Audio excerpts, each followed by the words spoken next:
everything I share with you today is going to be based on research. The science of how music interacts with the human body, and particularly the brain. Now, the cerebellum here at the base of your brain, Bill, that's that picture of the brain right there at the bottom. Slow down. Slow down, I'm going to lose him.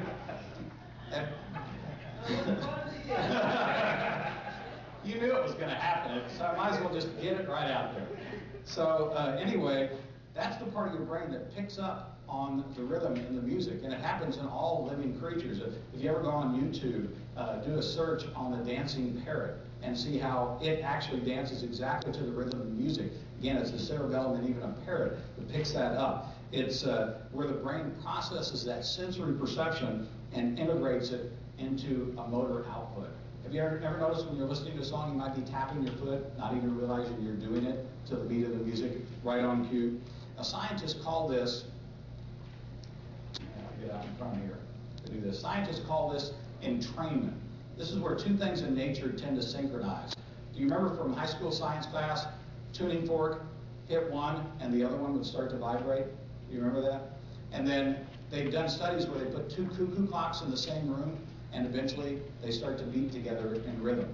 Things in nature tend to synchronize. It's called entrainment. And remember that because that's important, and you can use that to your advantage. The other thing that the brain does is to form associations. A sequence of notes can tie into lyrics, which can tie into visual images, which all get associated with each other in our memory cells. That's how you can remember the lyrics to a song you haven't heard in 20 years, but you can't remember what your spouse told you to pick up at the grocery store on the way home. It's those associations that your brain forms.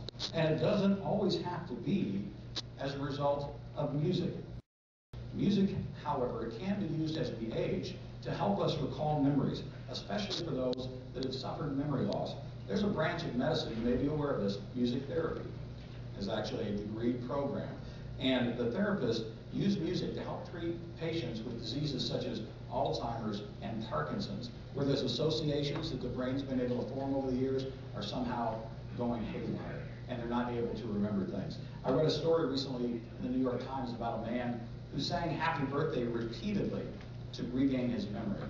When he sang that song from his childhood, it started to reconnect all those things in the brain that had been misfiring, and it worked. He was able to regain his memory.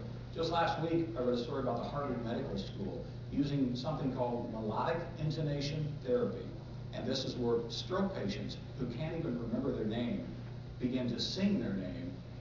It helps them remember their name and a lot of the other things that have happened in their life.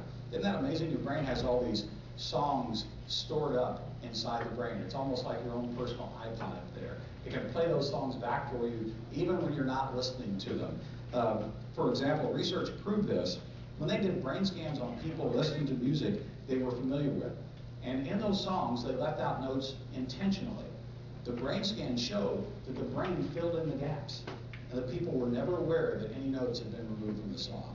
Now, this doesn't always work to your advantage. Ever get a song stuck in your head? Yeah. Scientists call this an earworm, something you can't get rid of.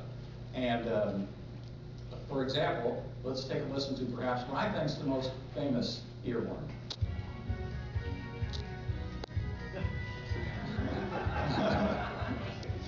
Yeah, you gotta admit, you like this song, don't you? Remember that? I bet you even know the words. You can sing along here if you wanted to. Come on. Nobody? No. Bill, lead us? There we go. Exactly. This song was written for the Small World ride in Disneyland and Disney World. And it plays on a loop as you ride that little boat through the Small World ride. And the song, you never hear the beginning, and more importantly, you never hear the end. So when you leave from that ride, that song is still looping in your brain. And again, that's what becomes that earworm that ends up sticking in your head. Now, how can you use something like this to your advantage? Do you want to keep listening to this, or do you want me to turn it off? Are you done with it? Are you sure? Okay. So anyway, how can you turn this around and use it to your advantage? Well, at key times during the day, Listen to a song that puts you in a good mood.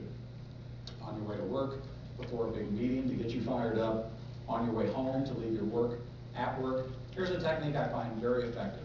That last 10 minutes of your drive home, especially after a tough day, turn off the cell phone, turn on a song, a good tune that's going to put you in a good mood. You'll be amazed at how much happier you are when you arrive home, and how much happier your family's going to be to see you when you don't come in all grumpy, still talking on the phone, screaming at somebody about something. So remember that. After all, if you think about it, a lot of people are trying to control your mood with music. You've seen an example of it with the music. A soundtrack can make or break a movie. It can bring you to tears when you're watching a movie. Do you know that restaurants play soft music when they want you to stay longer? One study found that when tempo of the music was changed from fast to slow, people stayed an average of 11 minutes longer, and more importantly for the restaurant, their bills were 50% higher. Some nightclubs increased both the tempo and the volume of the music because they found that people drank more and drank faster when they did so. What's that lead to? Obviously more profits. Even Starbucks does this. Have you noticed this? When you walk into the Starbucks now, they're playing some music to try to set the mood. They want to set that, have Starbucks be that third place away from home and your office. And their goal is not only to have you sit there and drink several cups of whatever it is you drink, just regular coffee, latte, etc., but to buy one of their CDs on your way out because you'll enjoy the music and listen to it when you get home.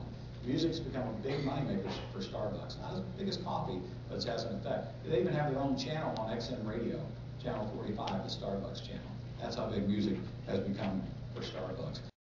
A French researcher by the name of Fabien Maman actually documented the destruction of cancer cells in the human body using notes played on a xylophone. Pretty incredible.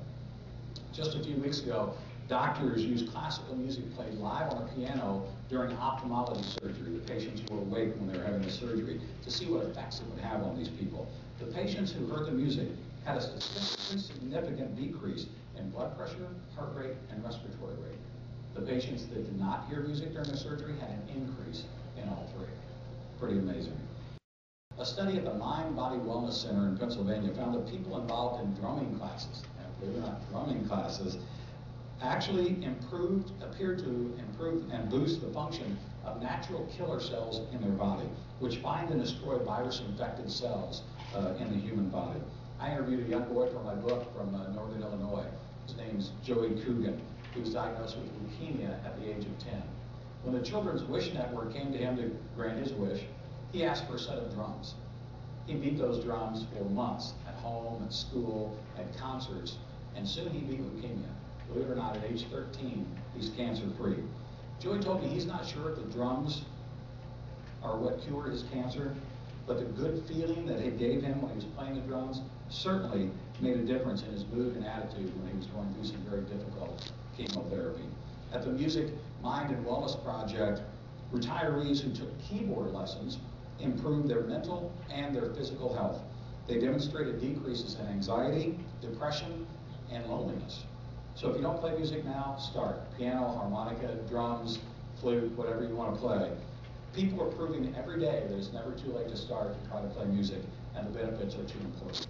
More importantly, if someone tries to eliminate a music program in a school system near you, do everything you can to fight it, because it makes such a big difference, especially at very young ages. They've done studies that show the earlier kids get involved in music, the better off it is for them.